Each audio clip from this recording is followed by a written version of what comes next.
politically honest.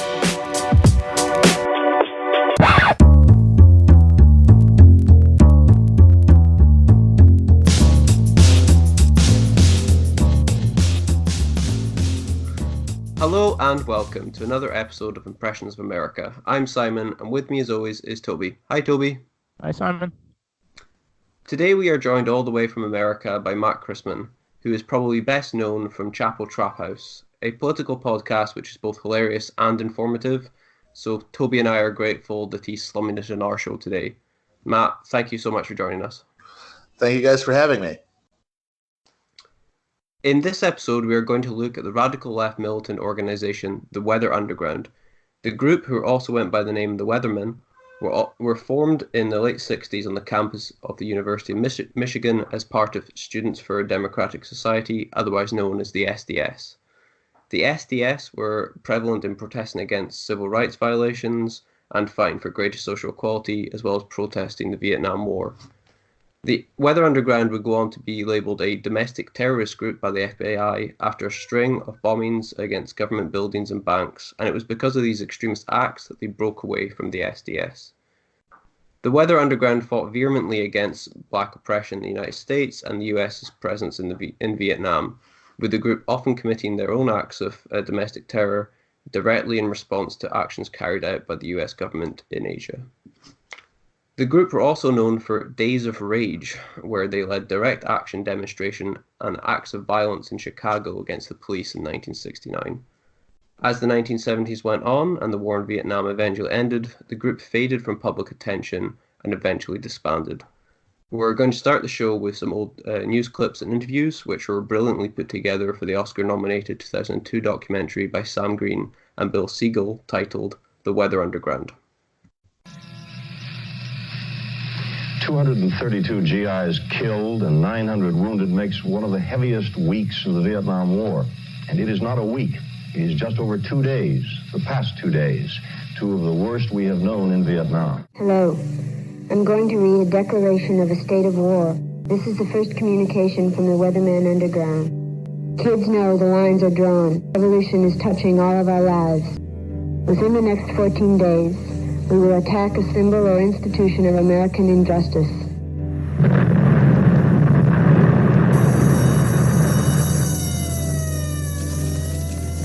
Power belongs to the young people and the black people in this country. The FBI said the Weather Underground organization, which took credit for the bombing, is the same radical group which was responsible for the bombing of the U.S. Capitol in 1971 and the Pentagon in 1972.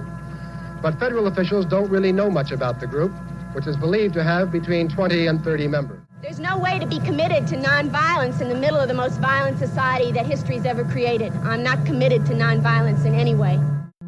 I'm a teacher now in a community college, and my students will occasionally bring up the war in Vietnam and ask me what my involvement was. And I'll say, well, I helped found an organization whose goal was the violent overthrow of the government of the United States. And my students would look at me as if I'm from another planet. A federal grand jury in Detroit today charged the 13 top leaders of the Weathermen with plotting to bomb public buildings in Chicago, Detroit, New York, and Berkeley, California. The Weathermen are the militant faction of the Students for a Democratic Society. Only one of the 13 is now in custody. Toby, first question to you. Can you start by putting into context the state of America, both at home and abroad, during the 60s and 70s, and in particular the violence and discrimination against black people and the war in Vietnam? Well, the Weather Underground it took hold out of the Students for a Democratic Society. In many ways, these were people like Mark Rudd, Bernardine Dawn, Bill Ayers. These were the vanguard of the SDS. They were some of the most sort of charismatic and attractive and interesting and some of the best speakers who emerged out of the SDS. But Students for the Democratic Society was all about direct action. It was all about putting your body on the line, protesting, trying to make change, in many ways following on from the example set about by the civil rights movement. But as the 60s went on, many people sort of frame it as the early 60s being the good 60s, and then you have the later 60s as the almost a dark edge of the 60s. As the 60s went on, black people started to feel like, even though they had gotten sort of de facto rights in the South, especially civil rights, they hadn't really established this sort of equality, and they were under immense amounts of repression from the government and the police, and that really caused the rise of the BLA. People like Eldred Cleaver, people like Fred Hampton, they wanted to, almost like defend themselves through armed means. And I think many people in the white student democratic movement started to understand that in order to really create change in American society, they had to also borrow these methods. And this was sort of also influenced by the sort of the democratic and revolutionary movements outside of the US. Obviously, the Vietnam War caused this, and in many ways, Ho Chi Minh and the people in Vietnam really inspired the Weather Underground, and also in Venezuela and also in Cuba. So this was really an understanding that the methods of the civil rights movement, the methods of the SDS, were no longer important, were no longer sort of engines for change in American society. So what they really needed to do now was radically changing society through going underground and, at a campaign of bombings that were going to, what they were going to do, they were going to sort of heighten the contrasts in American society in a way that would bring about this revolution that the underground felt was coming. And Matt, your kind of overall thoughts on the sort of anti-war and social pro-black movements of the 60s and 70s. Can you maybe touch on a little bit more about how the Weather Underground sort of fit into the New Left and how they did differ to the SDS, as Toby was mentioning? I think the best way to think of the Weather Underground is as an expression of frustration and failure, really, among a certain segment of that movement who were frustrated with the lack of progress that they saw, specifically in a situation that to them felt incredibly, incredibly urgent. By the time that the SDS split between the factions, you were seeing a huge increase in bombing and violence in the Vietnam War, and police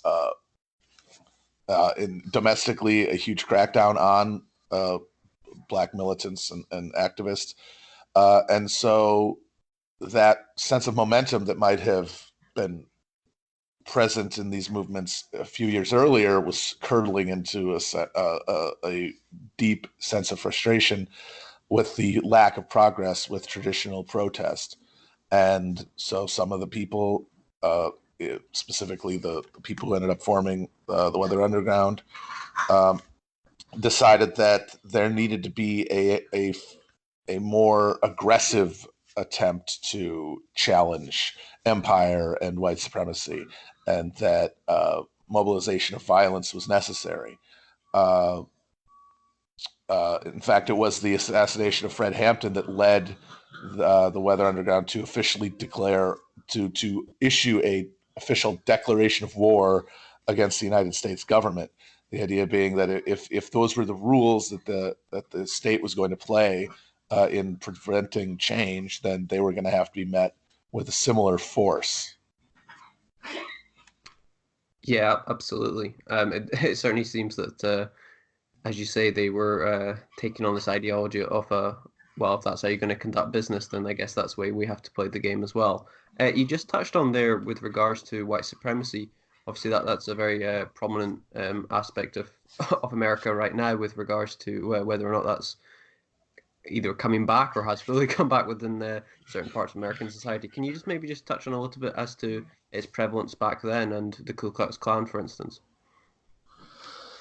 Well, the thing that kind of gets forgotten about in traditional narratives of the civil rights movement is that violence that had marked the maintenance of white supremacy in the South didn't really go away immediately after the signing of the the Civil Rights Act and the Voting Rights Act, there was actually a spike as a result of that, which makes sense when you see, a lot of the forces like the Klan feeling like they had to be more violent in their attempt to beat back something that was threatening their sense of control. So you had Klan violence in the South that was very prevalent at that time. Police violence, of course, also at the exact same time.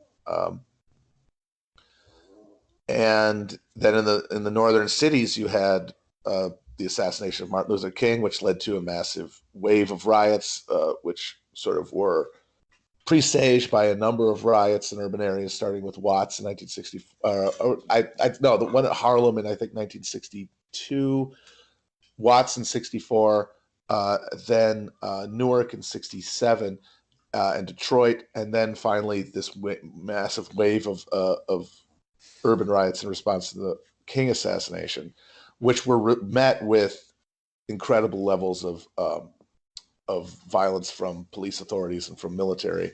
The Newark riot in particular, if you do any research on that, is really bone chilling in that there was one night of unrest and fires and stuff, and then within a few hours of the city being essentially cut off and quarantined by the New Jersey National Guard, the Guard and the local police force essentially just started shooting people at random and killed over 30 people.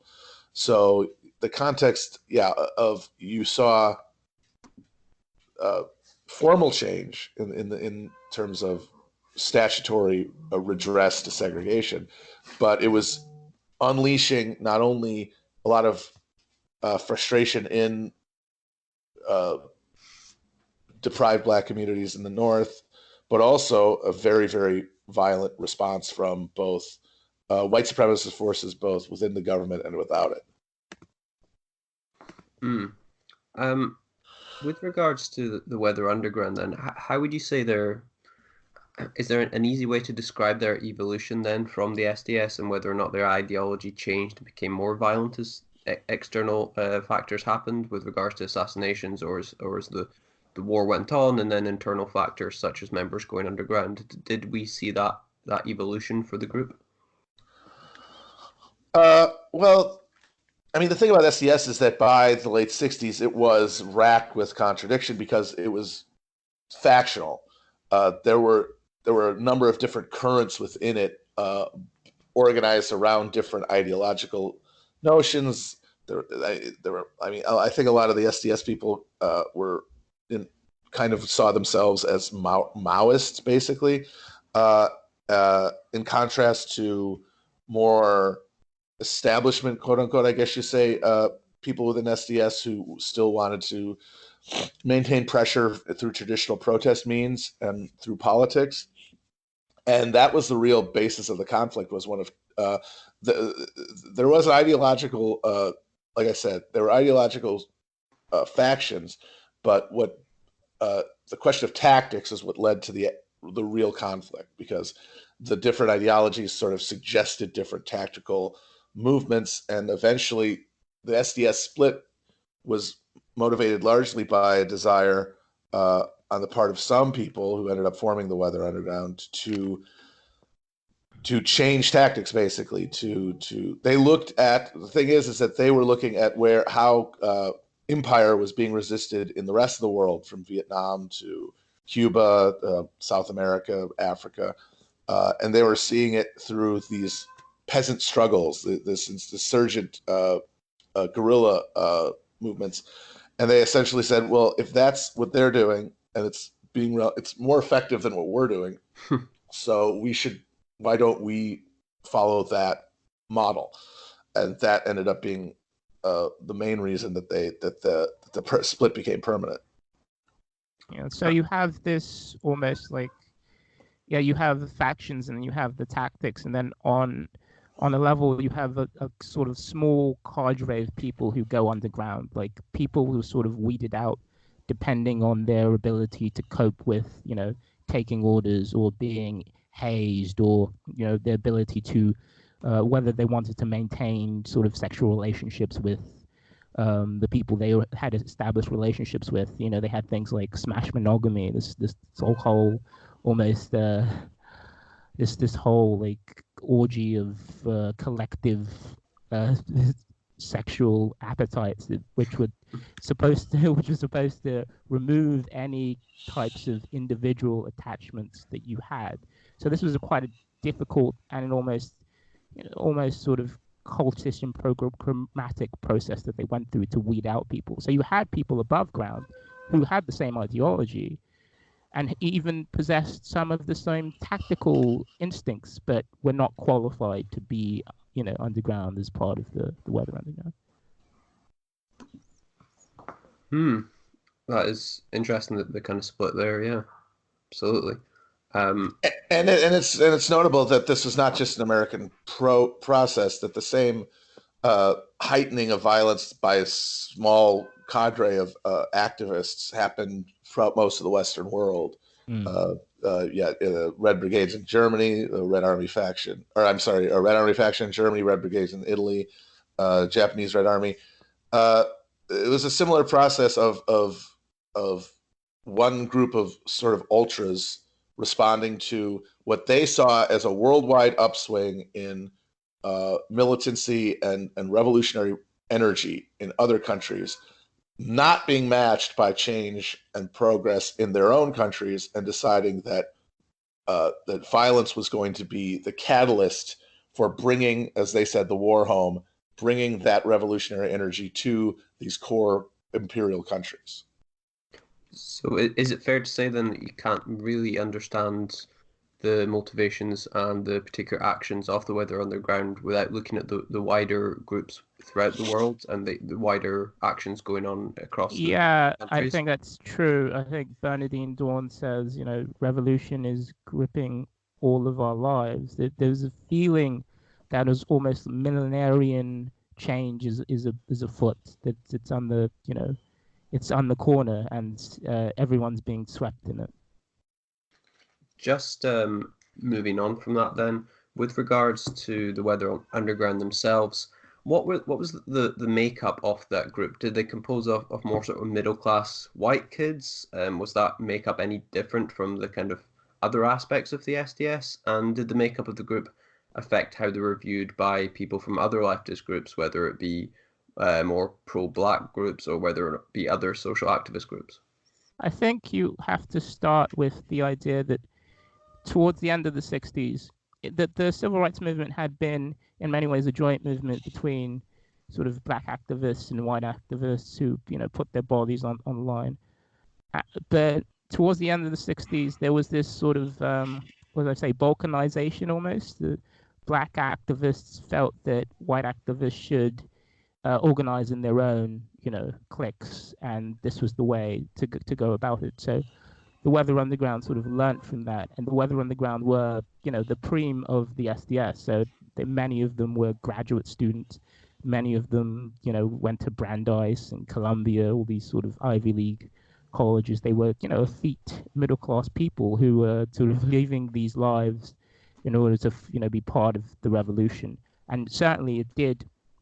Certainly, I mean, there was a constant conversation between them and the black movement. And, sometimes it was obviously, there was mutual respect there, but sometimes it got quite difficult. There's stories of sort of members of the Black Panthers coming into the Weather Underground rooms and, taking things and beating people up. So there was this sort of, there was a mutual relationship between them, certainly, but then, sometimes I feel like, because especially early on, there's this idea, and I think it's pushed by Jacobs, JJ, who was one of the leaders of the SDS, that the Weather Underground really needed to sort of bring the war home and like inflict violent sort of violence on sort of anyone, or statues, or sort of symbols of American power.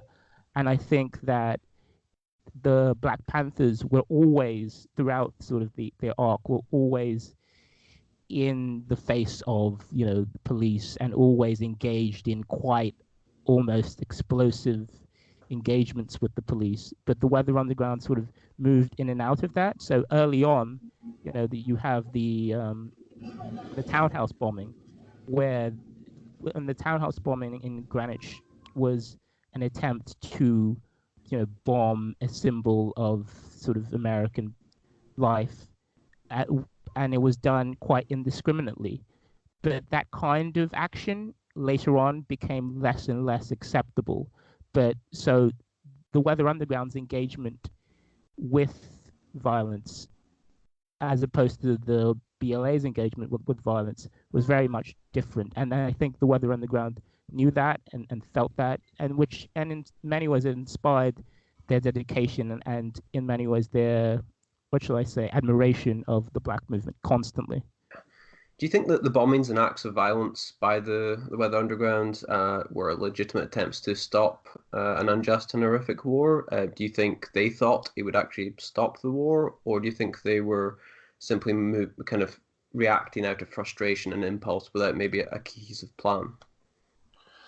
I tend to think that the real motivator, and this comes from looking at what they did, and also from things that they've said in interviews and stuff, was this sense that they didn't want to be complicit in what they saw as a genocide going on. They didn't want to be they didn't want to be good Germans, basically, and they felt like the only meaningful opposition that they could make was one that put them in violent legal opposition to the state, put them in danger.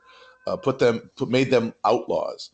Anything less than that, I think, to them was not commensurate with the degree of crime being committed by the state. I think that they had a theory in which these acts would catalyze some sort of broader movement, but if I honestly think it would. I try to not. I think giving them more credit would be to say that it was more personal expression, because I honestly think that if that was a delusional belief, frankly, if that was really truly held, if they honestly thought that their bombing campaign was going to be some sort of opening salvo of a generalized uprising, that was frankly delusional. And I think that makes more sense to see them in a context where even if they might have thought this is likely to not succeed, it's still worth doing as an expression of their opposition to the state and what it was doing. Just following on from that, then, do you think the Weather Underground do you think the acts of violence were ultimately harmful to the anti-war movement? Do you think it removed legitimacy from the wider movement? I don't know. I'm kind of agnostic on that point. I'm comfortable saying it didn't help. I could say that. I think I'm pretty confident that it really did accomplish nothing. But whether there was anything that was going to salvage a movement that at that point was sort of running out of energy, and largely after Nixon ended the draft, that truly did sort of help take a lot of the wind out of the sails of the anti-war movement, because the impetus for a lot of young people to protest the war was removed there. The danger of being sent to Vietnam was removed. And also, once the war itself ended, or once the a peace with honor was secured, that did remove, even though the state was still the state that had just carried out this massive violence and was carrying it out elsewhere, etc. The impetus for a lot of opposition to the war ended, and without that fuel, it was not really possible to see any way that the generalized opposition to the war was ever going to happen, specifically considering that even at the height of the movement, it was still a significant minority of the population who were willing to actively oppose the war in any sense that threatened the prerogatives of the state. Yeah, absolutely. Just moving on then, again, touching on the wider aspect of this, What was the perception of the New Left in general in America at this time? Were the Weathermen just seen as like the tip of the spear as far as Middle America was concerned? Did the Middle America see them all as these crazed hippies?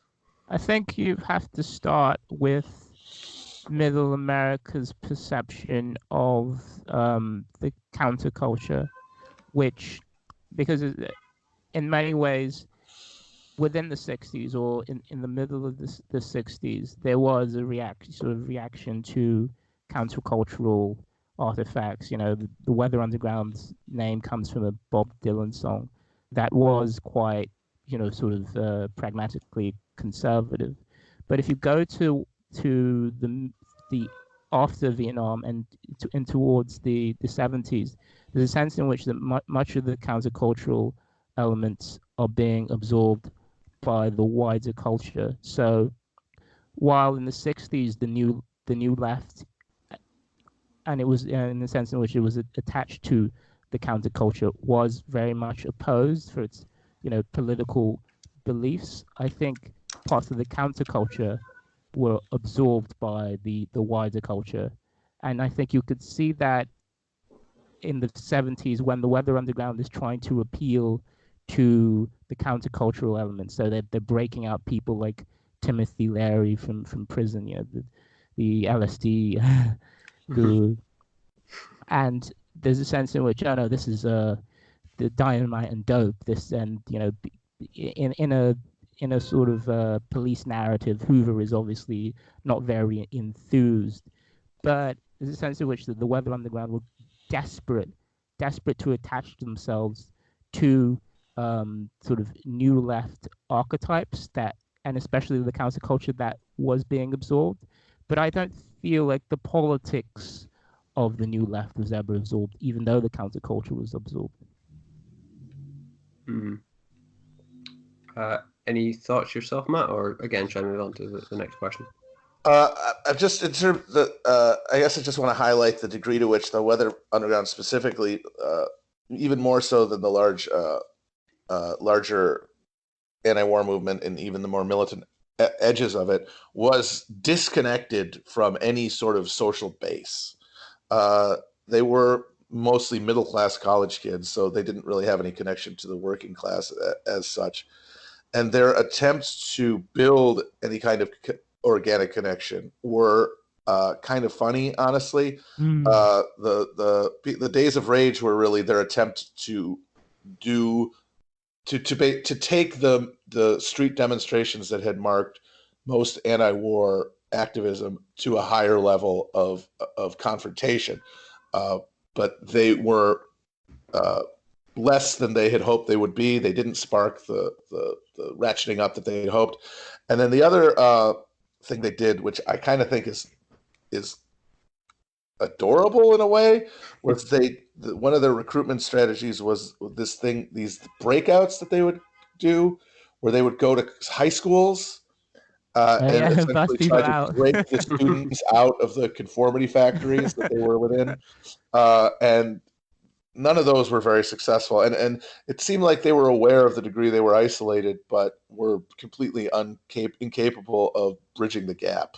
Yeah, and in many ways, the Weather Underground would continuously think about the ways they were isolated. So they obviously had started with this sort of elite cadre, but then, after the townhouse, they wrote the New Morning address, and they talked about how they maybe had failed to attach themselves to an overground mass movement. And then, at the sort of end of the Weather Underground, sort of when they were writing things like Perry Fryer, which was their book, they also noted their failure to attach themselves to a wider mass movement. So there was constantly self-critiquing, but in terms of their achievement, you could see that they had failed really to do that. My favorite Weather Underground attempt at broadcasting themselves was when they would go into high schools, or at least they would get a topless woman from their movement to run into high schools shouting the Weather Underground to try and get young boys and teenage boys to pay attention to the movement. But I don't think it had too much of an impact. And I also think they will always attach themselves to the most marginal sort of sites in American life. Like they attached themselves in many ways to the prison movement. The people like George Jackson, who was a sort of a writer and a sort of quite brutal criminal who was in prison, and they would say like, oh, the prisoners are the revolutionary sort of just key revolutionary element, and they very much supported the Attica prison riots. But if you think about that, think about America in the 60s and the 70s. Like, who was prepared to see prisoners as this revolutionary element? It was a complete, tactically, it was a complete revulsion of sort of key points in American life. So there was no real touchstones for normal people to attach themselves with, really. So outside of protesting and bombing on behalf of stopping the Vietnam War, were there any sort of specific actions or specific sort of touchstones they were moving towards as far as the pro-black movement was concerned? Was there any specific things they were aiming to achieve in that regard? Well, I think first you look at the prisons, you look at their sort of. I think in some ways that the BLA did have some cachet with people, especially in New York and Harlem. Shada Shakur was all over the news, and she was considered to be this sort of heroine, and some blacks did appreciate the fact that you had, and I think it came out of the sort of the Malcolm X, Martin Luther King contrast. You had blacks who were seeking self-actualization, self-defense.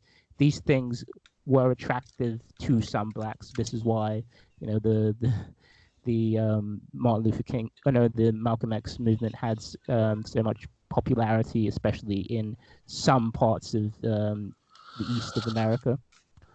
But I would say that in terms of attaching themselves to blacks, they always sort of fetishize the black movement. They fetishize the marginalized aspects of Black American life at the time.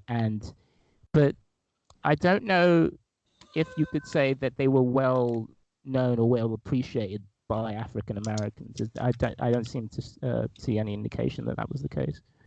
Do you think any part of their campaign was successful then? Do you think they had successes, or were they legitimately more of just a headline grabber without actual achievement? I mean, they got Timothy Leary out of jail, so I guess there's that. No, I mean, I think it's a failure. I mean, there's nowhere that you could point to that they moved anything forward, changed anything. Their emergence is, I think, rightly seen in the historical telling of the anti-war movement as the point when frustration and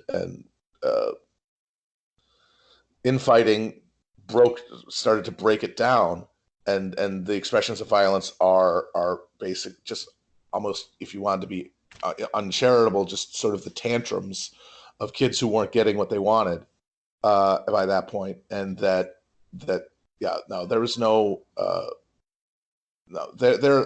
activism was just an expression of impotence, really, and isolation, and as a result, it couldn't really have any positive effect.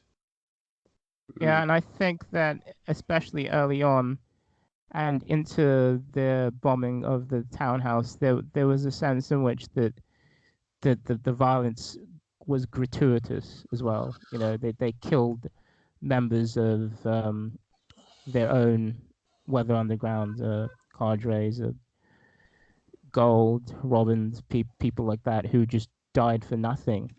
And they figured out that this kind of approach was wrong, and they changed their approach. They got JJ out of the Weather Underground because he had pushed this type of approach, and they felt that attacking sort of symbols of American life without sort of killing people was a better move. So in terms of that, if you're evaluating their strategy, looking at that change, that was an effective change. And I suspect the ability to evade the FBI is curious. I mean, the Weather Underground, especially people like Bernadine Dawn, they were almost like, like a very chic FBI most wanted.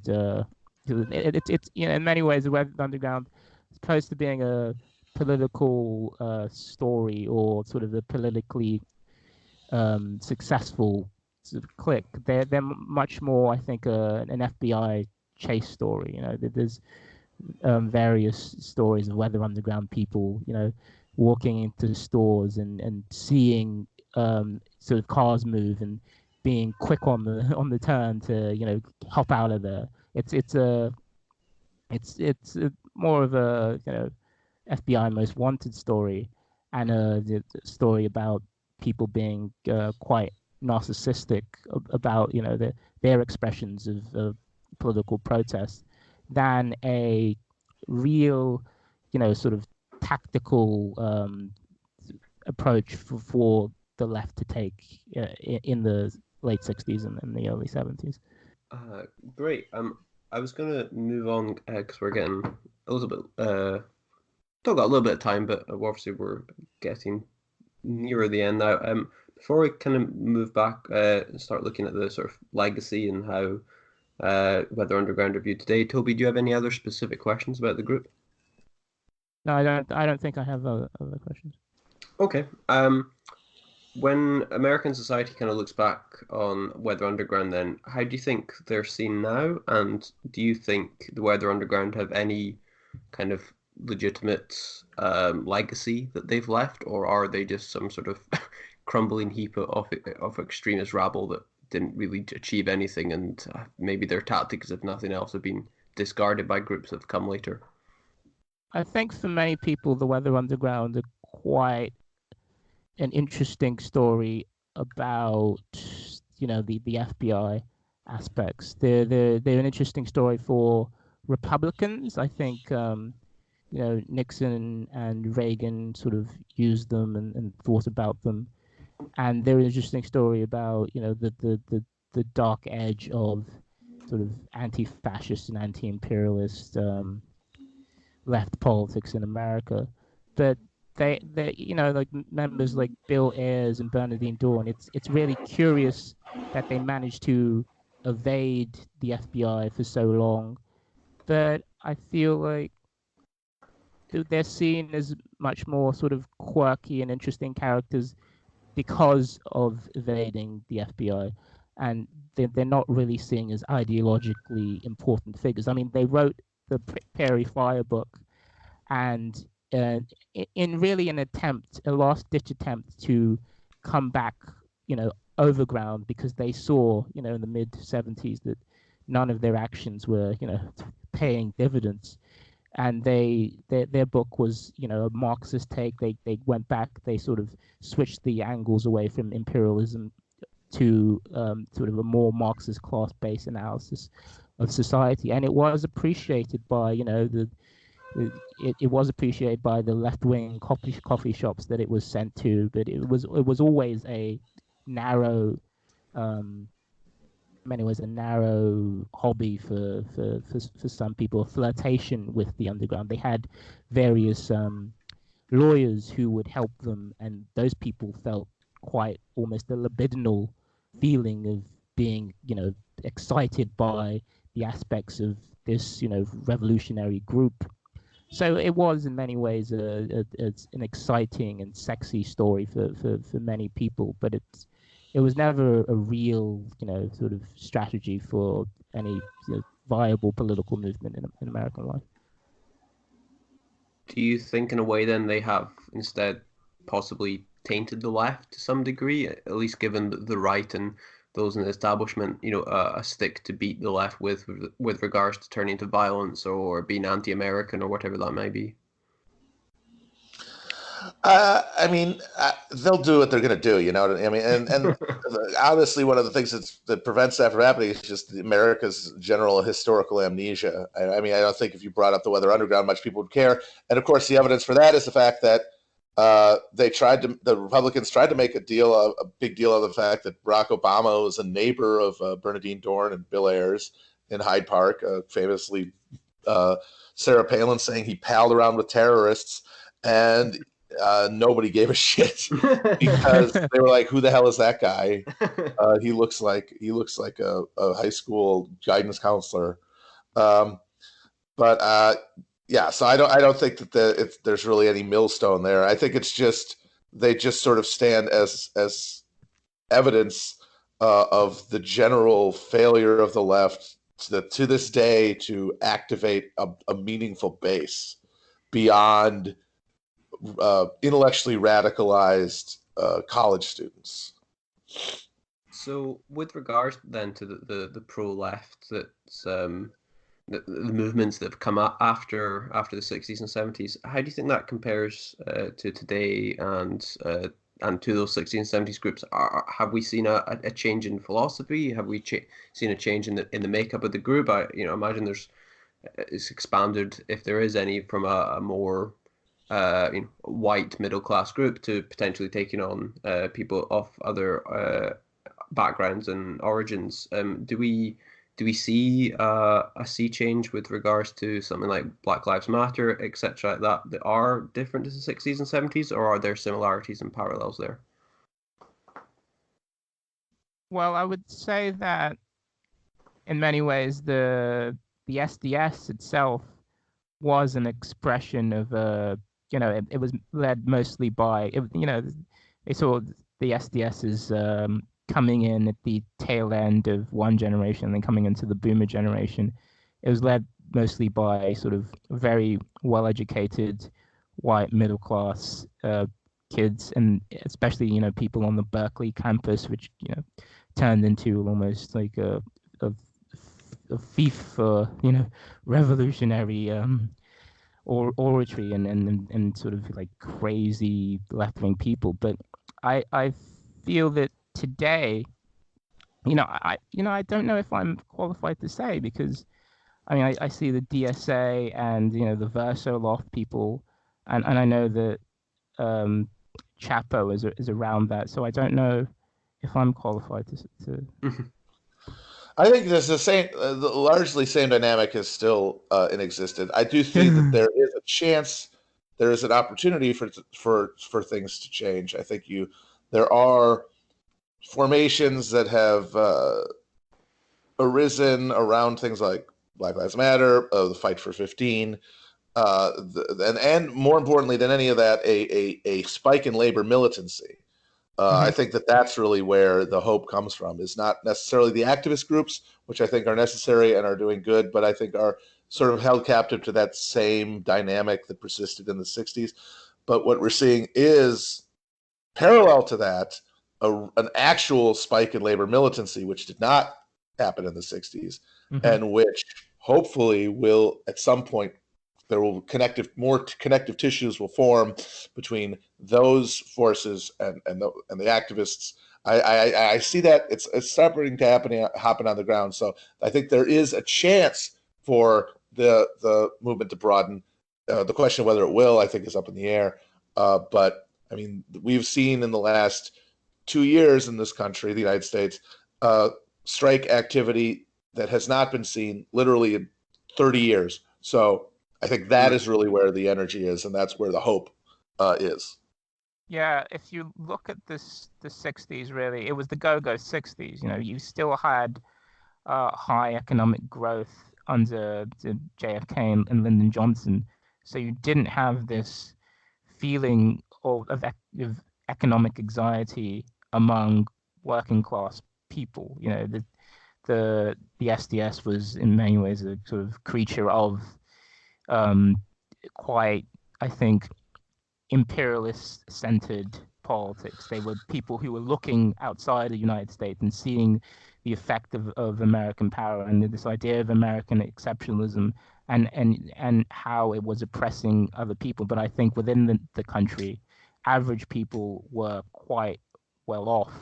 And although the Vietnam War, sort of put their children into a quite difficult situation. You would see, like, even amongst the Democrats, many of the leaders of Democrats, the Chicago Mayor Daley, sort of George Meany, people like that, they supported the Vietnam War, and many sort of average people supported the Vietnam War. So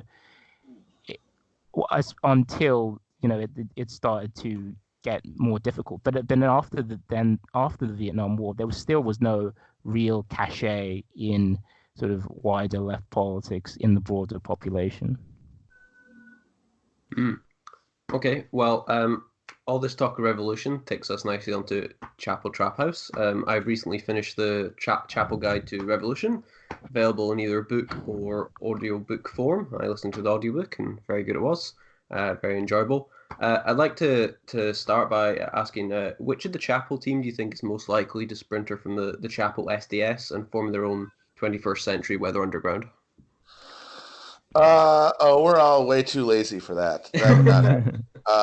No, I don't think anyone would, because I think we are all aware of the inherent limitations of that action.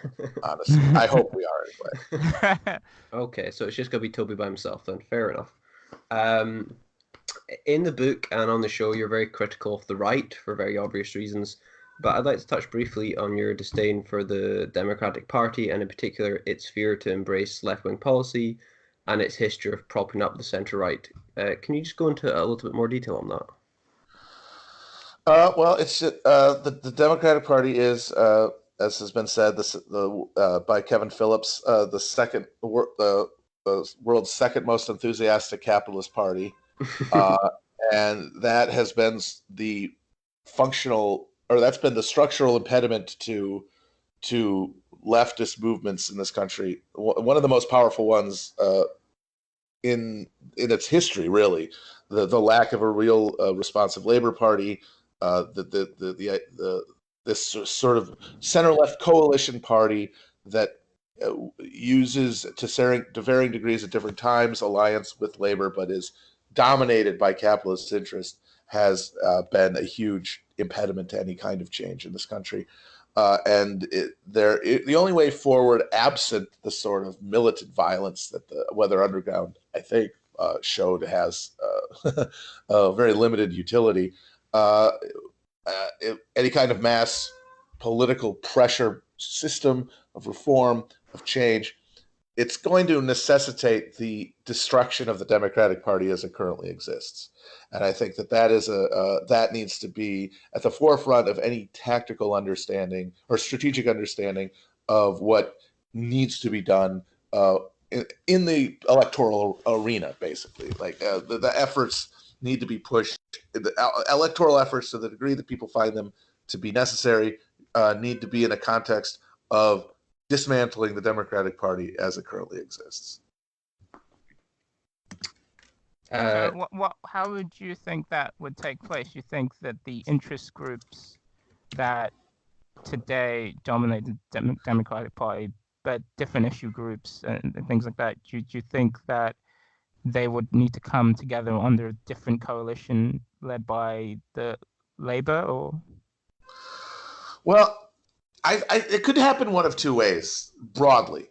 The model that a lot of people are taking are going forward with now is a takeover model. Is essentially overwhelming the structures of the Democratic Party by organizing their voters, who are far to the left generally of the establishment of it, and basically making the establishment elements obsolete.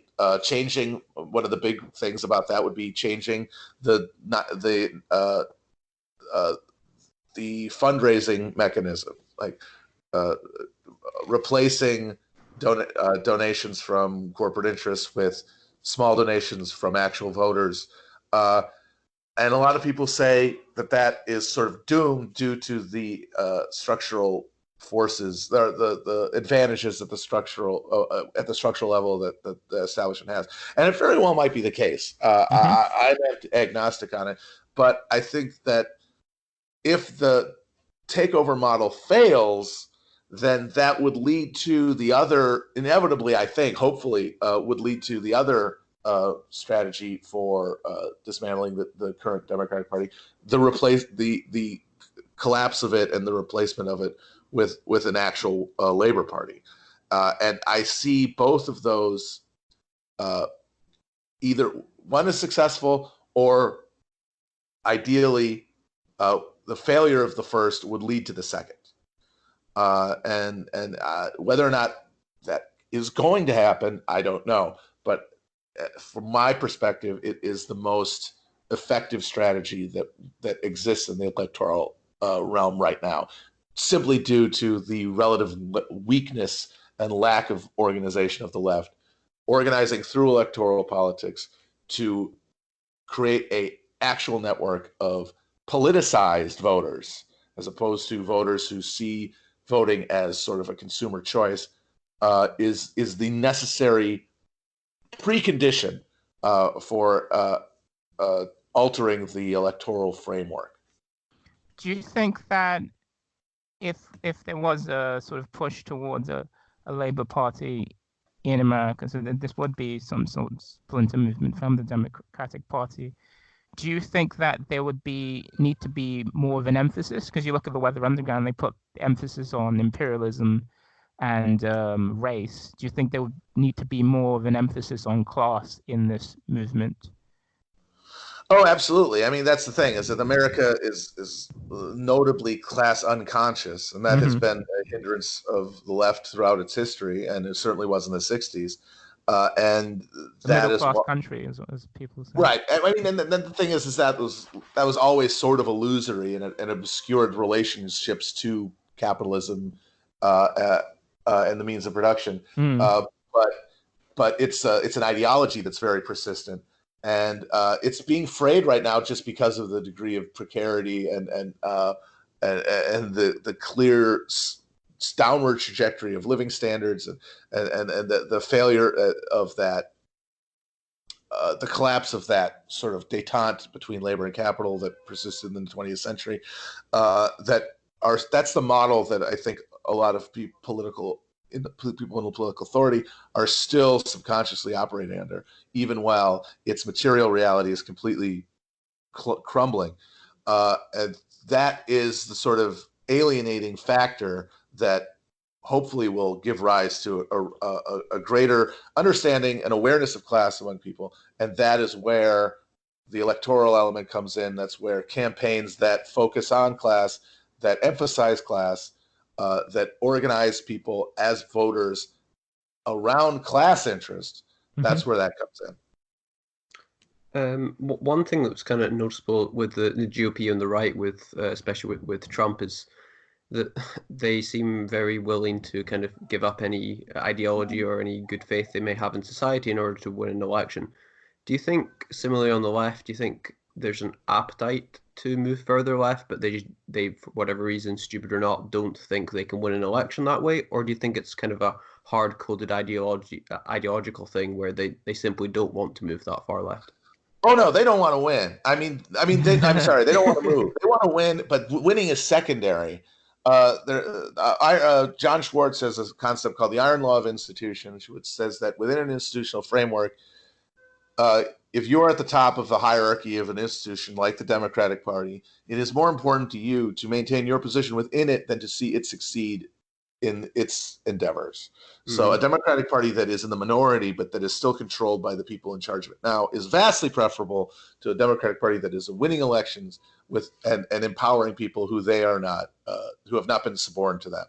So that is one of the chief dangers and impediments will be the fact that the Democratic Party itself will absolutely kamikaze into a mountain rather than see it taken over. But that is where the heightening of the contradictions comes in. That is what this process will ultimately reveal, is the nature of the establishment and its fundamental disjunction between its aims and values and those of its voters. So it's pretty clear then that you're going to be voting for Biden. Just how enthusiastic are you for his presidency then? Oh, I can't wait. Diamond Joe, just yeah, I mean, it's pretty amazing when you see it, because Biden has chosen to. He's not doing the thing that a lot of other established, because there's a million people running, and a lot of them are clearly establishment Democrats who sort of see a sea change in the rhetoric around politics and a leftward movement, and are trying to pander to it. And Biden, to his credit, and I'm glad, is not. Yeah. He is standing for the Democratic Party as it has Really existed. bad. And as a result, that means that the value that he will be standing for a set of policies and values of the Democratic Party in its establishment, or that it's within its structure, within its elected officials, within its network of partisans. That's what it actually believes, and he will be giving them voice. And the hope, we'll see if it works. We'll see if there's still the capacity for people in this country to engage in politics meaningfully. I mean, the fear really is that all the gears have been stripped completely, and that there is no getting people back engaged in politics. That's too far gone, and that's a scary thought, but it's also a real possibility. But if that's not the case, then the Biden Bernie contrast is a perfect setup to create the kind of alienation, contradiction, and hopefully fracture that is necessary precondition for electoral change. Did you ever watch 30 Rock, Matt? I don't. Oh yeah, love it. Yes. So there was one of my favorites. It was an episode where Jack decides to bring in a environmentally friendly but non-judgmental business. Greenzo. Love Greenzo. Greenzo is essentially, I think, how Joe Biden sees the things with regards to that, because he's, like, oh, we want to maybe help the environment a little bit, but we don't want to go too far, and we don't want to alienate the right, and we don't want to alienate big business. So when he was talking about the other day, I did just imagine Greenzo in costume appearing, but then, of course, as the episode goes on, Greenzo goes a bit Weather Underground and splinters off and becomes far more radical than he ever could have imagined. So it's a lovely image of Greenzo and Biden together as well. Toby, do you have any more questions, 30 Rock related or not, for Matt? No, I would say that, like, Matt's view of institutions is really interesting, because I think about, like, the way Thomas Kuhn, the sort of philosopher of science, thought about, like, you have an institution, and even though ideas are changing, or even though you might have a new fact, or like there might be, like, look at Thomas Piketty and his analysis of sort of capital revenue and income. These things have changed around the institutions of the Democratic Party, but the institutions themselves define what fact is, and they feed on themselves. So it takes significant external change to change them. But that's what I think the New Left movement is trying to do, or from what I can gauge from Matt, is trying to do. Yeah, absolutely. Very interesting. It's probably a good place to leave this, I would have thought. Matt, Toby, thank you so much for joining me today. It's been such a pleasure. Thank you so much. Thank you. Yeah, thanks. I really enjoyed it. Please don't forget to subscribe and rate our podcast, and you can follow our sister podcast, Impressions of America Politics, for all sort of more modern politics related issues. From Matt, Toby, and myself, thank you very much for listening. Goodbye. Bye. Bye.